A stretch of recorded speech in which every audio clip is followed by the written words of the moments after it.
Hello, hi everyone. Hi, this is Nikhil Gangil. Welcome to yet another episode of how to use intrinsic value analytics for market analysis, personal finance, and stock picking.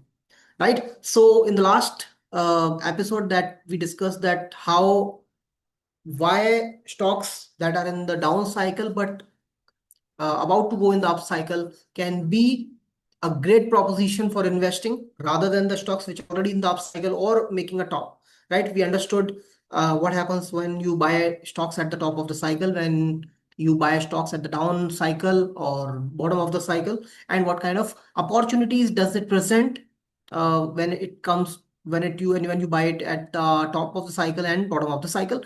We shared the example of Hindustan Unilever, Asian Paints, and we shared the examples of real estate companies, Marathon Next Gen, we bought in real estate and other companies, right? So I'm going to continue with that. So what are those cyclical triggers that actually tell you that the industry or the sector is going from the down cycle to up cycle, right? There are some cyclical triggers and they are very much leading indicator in the nature because they tell you whether the sectors are going into up cycle 6 months back or 1 year back.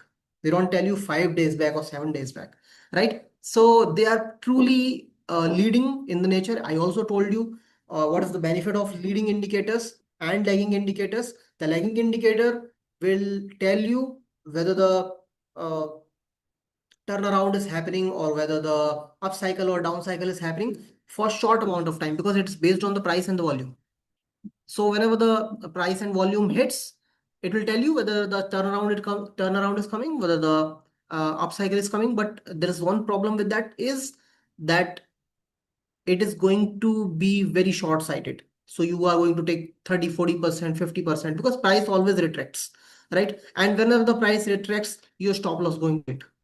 So let's say you made the stock starts to go down and after 10%, 15% of downside, your stop loss get hits. So at the end, what you made is 15%, 20% in the stock, and that is really definitely not worth it. Why? Because you're going to make 50% of times you're going to make returns. Sometimes you're going to, the stop loss is going to hit before it should, and you'll make loss. And at the end of the year, at the end of 2 years, 3 years, when you will see, it will not be worth your time, worth your energy, and worth the efforts that you have put into. The con is very simple. If I am telling you that the turnaround is coming, it may come today also, it may come in 6 months also, it may come in 1 year also. But when it does, the opportunity is huge. The companies can make 600% also, 280% also, and that is nice thing to have, right? It's a great thing to have those kind of companies which can give you 230% of kind of returns or 670% of kind of returns because the efforts are worth it. All you have to do is you have to hold. All you have to do is you have to keep stay invested in those companies, right?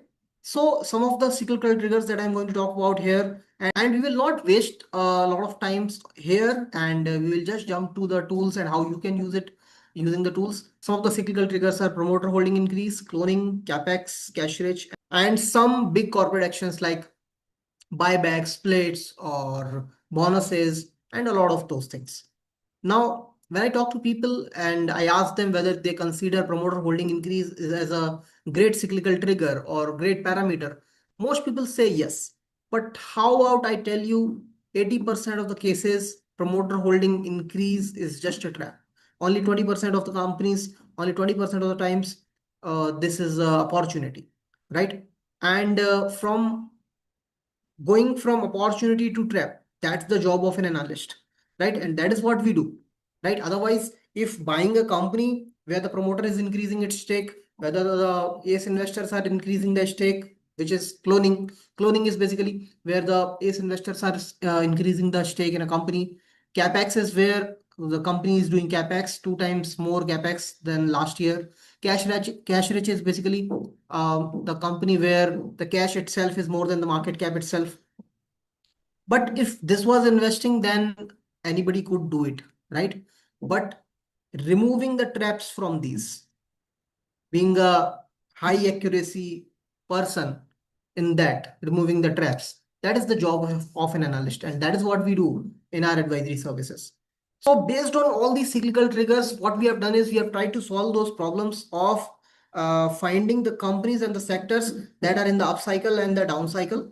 So that what you can do is you can just look at the companies that are in the upcycle, check their valuation, check their quality, and take the decision whether you want to invest or not. Right? So what I'll do is I'll come to the tool and I will show you how to do that. So we are right now at the tool, and all you have to do is you have to go into the market analysis part and you have to go into the upcycle and downcycle indicator. So what you see here is a view of full market, whether the market is an upcycle itself or not.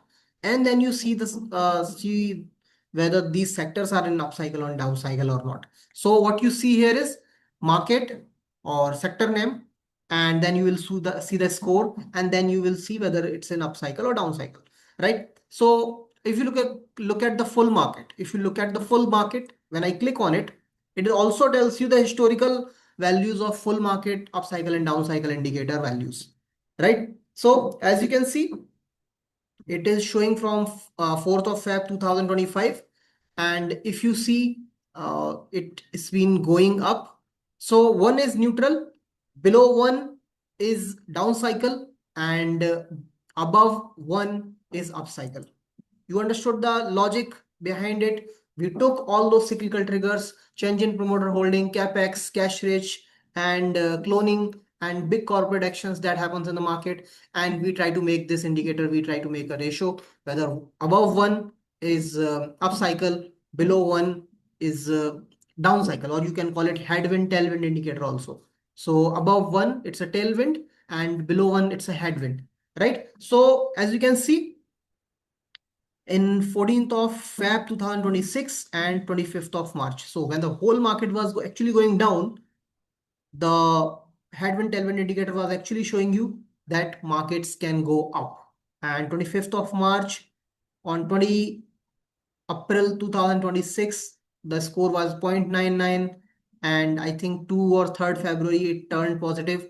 And still you can see a lot of people who are skeptical whether the market have come into upcycle, whether the market has come into tailwind or not, and they have not invested. But as if you look at this tool, it has already told us nearly on 20th of April 2026 itself that the market has come into the headwind. And that's why I told you these are leading indicators, because we have made these ratio based on those leading indicators, which tells us beforehand itself, right? And that is why it has shown us in the April itself that the market will go into the tailwind. And that is exactly what has happened. Markets have gone up at least 18% from the March, 18 to 20%. And if you look at portfolio basis, it has gone 20% also. From April also, the portfolios have gone up 8 to 10%, right? And right now, this is where we are, 1.28. If it goes below 1, you can finally understand that the market have gone into headwind. But these are long-term indicators. They do not change a lot. So you can definitely rely on them. If you look at from February 2025 also, it has not given you some fluctuative results like headwind or tailwind every second or third month, right? So this is what upcycle and downcycle indicator is for the full market.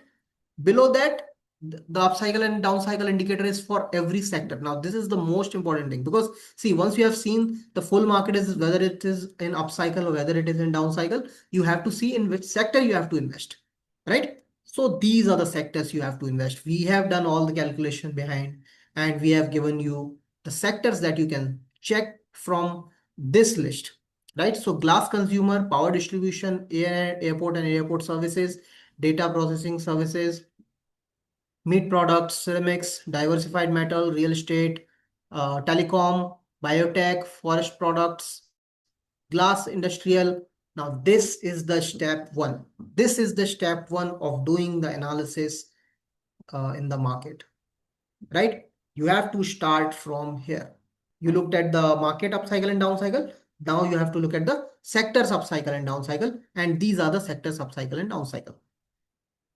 So what you have to do is you have to take all these sectors very seriously, that are in the upcycle, and the sectors that are in neutral and the sectors that are in the down cycle, you have to stay away from them.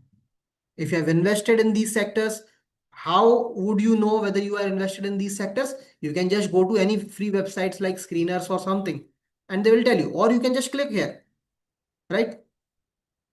You can just click here and it will tell you what are the companies that come under that sector, right? So let's say I want to look for ceramic companies. So I'll just click on the ceramic and it will open up under the portfolio review intrinsic value ranking tool. I will tell you how the ranking tool also works, and I will tell you how you can use ranking tool for the quality analysis. Right now we are doing cyclical analysis, right? So it will tell you how many companies are there in the ceramic. So let's say there are 10 number of companies and it ranks based on certain parameters, which I will talk in the next episodes. So coming back to the upcycle and downcycle indicator, this is the step one of analyzing market using analytics platform, right? Full market, you will see whether it's an upcycle, downcycle. Let's say you see that there is a reversal in, let's say, next 3 months or 6 months. You will find out whether the headwind or tailwind is coming, and you will try to exit if it goes down below 1, or if you think it can go down below 1. And you will look at the sectors that are in the upcycle, right? That is how you do upcycle and downcycle analysis. I've already told you the stocks that you buy which are at downcycle, but it can go into the upcycle. Now, how to figure out those sectors which were in the downcycle, now they can go to upcycle. That will be taken care in the valuation, and that will be taken care in the quality also, right? So this is what upcycle and downcycle tells you. And this is going to be the step one on this analysis part. And now in the next episode, I'm going to cover how to do the quality analysis and how to do the valuation analysis, right? I'm going to share how the quality and valuations are sometimes interrelated also, and sometimes they are just opposite, right? So I'll see you in the next episode. Thank you.